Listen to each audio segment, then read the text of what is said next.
That optimum time. It is Doug Payne and Van Diver. Dan Byrne from Echo Ratings put him up as one to really challenge for the win here this weekend. He's in 5th place coming into this cross country. Doug already had 2 really super rides at clear with just a few time penalties across the country, but Van Diver certainly the most experienced of his trio of rides. And I've no doubt he will set out like he means business, Karen. Oh, there's no question. I think Doug would like nothing better. Held a taxi over an uphill skinny, so normally you see that on a drop fence, but he was absolutely straight as a die and in a great rhythm and balance. 29.6 clear in the show jumping yesterday.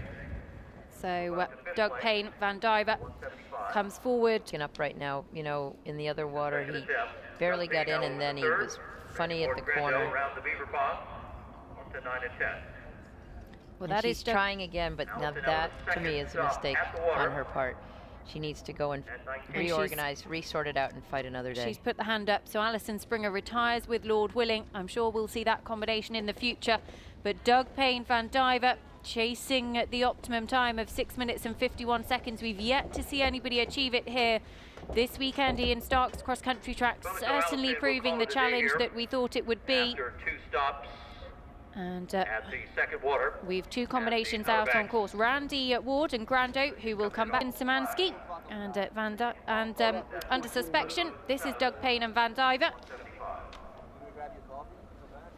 How's he looking on time, Karen? He's about 6 seconds faster than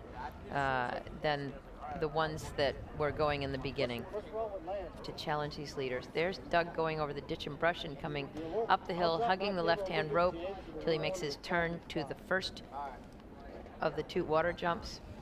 Drops in very keen. He knows this distance. He's ridden it already.